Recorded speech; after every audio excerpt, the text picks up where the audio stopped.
I cannot hear her. That was my fault. That was your fault? Yep. It figures. No. All right. Counsel, can you state your appearance? Good afternoon, Your Honor. Attorney Samantha Sprague, P81931, appearing on behalf of the plaintiff. Your name? Sabrina Jackson. Good afternoon. Good afternoon. All right. Where are we on her case?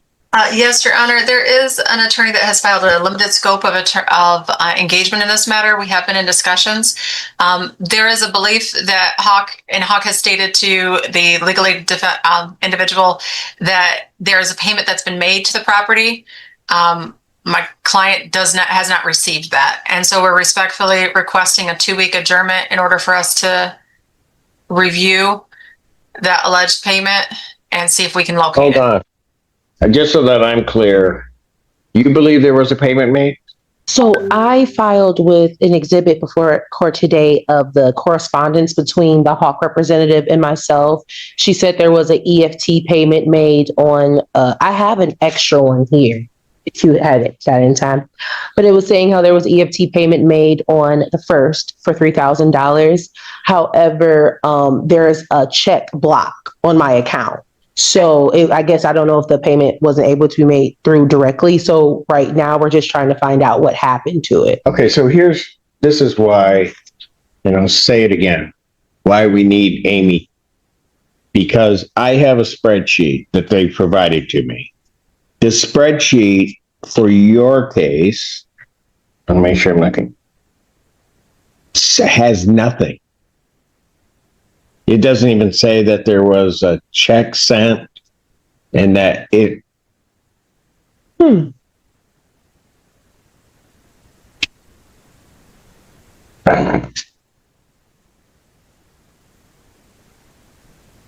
Fantera, make a note of that for that next. This is precisely what I was talking about. Okay. This is just it. It doesn't make any sense because well,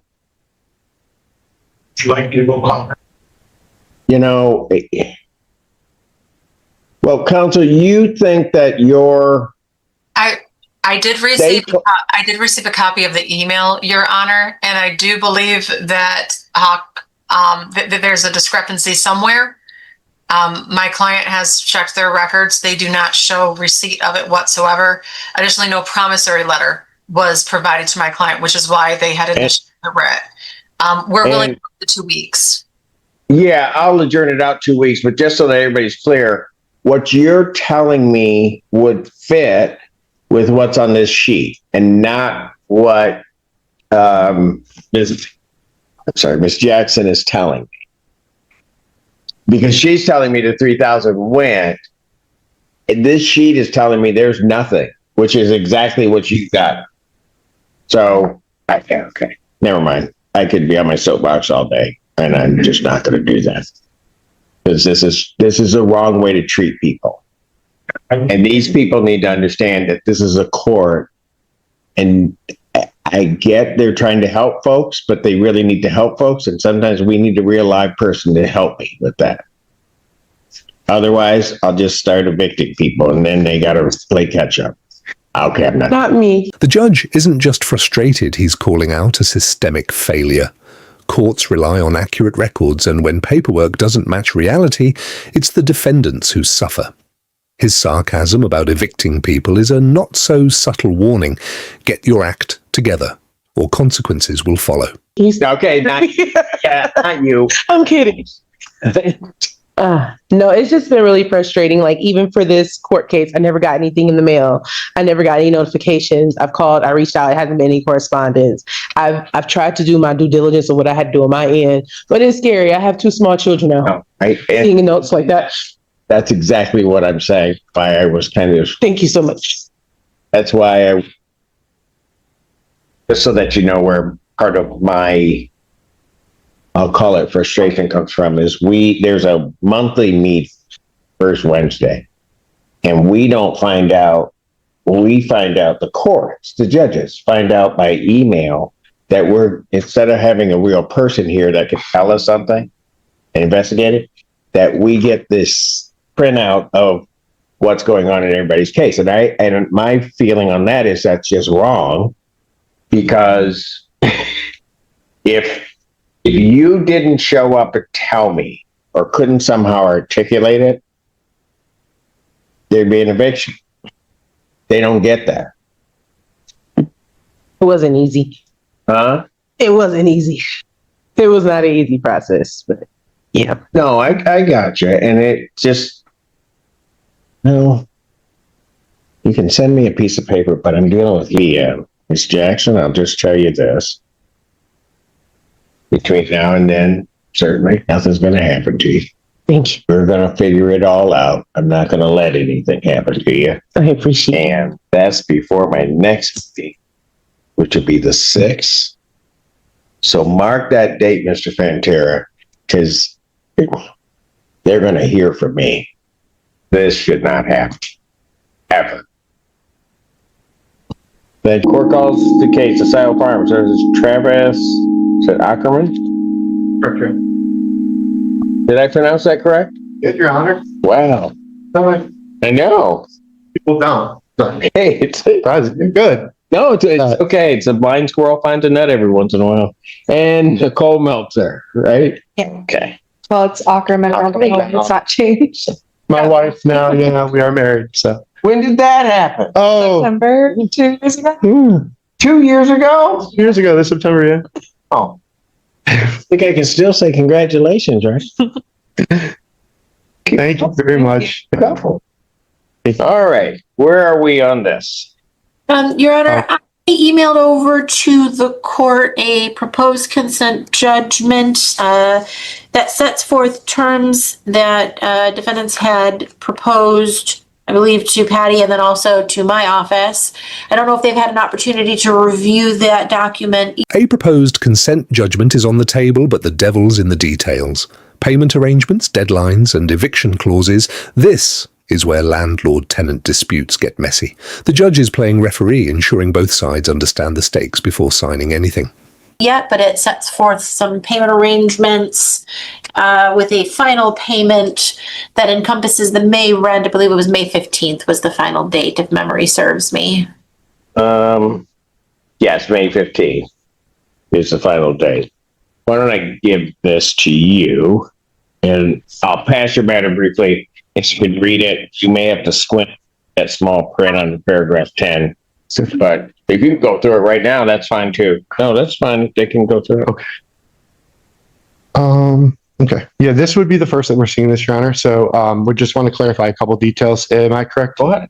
Is this stating that if the full rental amount is not paid by 4/20, that eviction would proceed? No, it indicates that if you were to default on any of the payments, then after April 20th, they could proceed with an order of eviction. So your first payment on the payment arrangement was originally supposed to be today. I pushed it to Monday in light of it now being 4:30. And so your first payment would be due Monday. Your second payment would be due the 17th, which I think was the date you guys originally put in there. If you guys defaulted on those payments after April 20th, your landlord could seek the order of eviction. If you made every single payment that's set forth in there, but you missed your final payment, your landlord could seek the order of eviction at that point. And at that point, we're well beyond the April 20th date. So they won't seek the order of eviction so long as you pay the amount that was agreed upon on the date that was agreed. Completely understand. Thank you so much for the clarification. Yeah, I think they're agreeing to our terms. Is that what I'm understanding? They're agreeing to our terms that we emailed. Pardon? I'm sorry. Are they agreeing to our terms that we emailed them? Yes. Okay. Okay, Awesome. fantastic. Sorry. Thank Okay, you. that's great. Exactly what happened. Okay. Yeah, and being that it is 4:35, we do have my workers' comp check. We will be depositing that immediately. And The defendant agrees to the terms, but there's a twist. He's on workers' comp after breaking his wrist. This adds a layer of complexity. Can he realistically meet the payment deadlines? The judge is balancing legal obligations with human reality. yeah, so by Monday, we will have that next payment to you, Patty and team. Okay. All right. Great. You have any other? I need the judgment for me. You have any questions?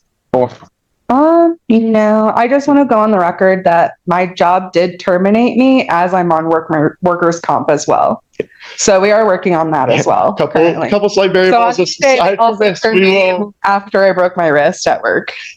So When did you break it? March broke it 30th. March 30th. She was terminated on April 6th. So but Just a slight and a variable. broken wrist. Nothing that we can't manage. That's it. All right. So I will sign this if you have no other questions. I would apprise you that you're unrepresented by counsel. You'll have 3 business days to think about this. Okay. If there's some legal reason, some right you didn't assert, or some confusion on your part, you could file a motion with the court within those 3 business days. Doesn't mean I'd set it aside, but you have that right to ask that I give you some relief from it. You understand that? Yes, sir. One question, where do we pay? Do we pay to the court? Oh, don't pay me. Pay. Okay. Patty in the teapot. The judge gives the defendant a 3-day window to reconsider a rare moment of legal grace. This is his way of saying, I'm giving you a chance, but don't waste it. It's a reminder that courts aren't just about punishment, they're about fairness too. Okay. Absolutely. We will be doing Right? that. Yes, absolutely. So Thank you for working with us. We really appreciate it. Okay. I'm glad that all worked out for you guys. Yes, thank you so much. Okay. And it's Auman, right? You got it. Auman, you guys have a great weekend. You as well, sir. Right? Yeah. Take care of that wrist. working on it. All right. Farms,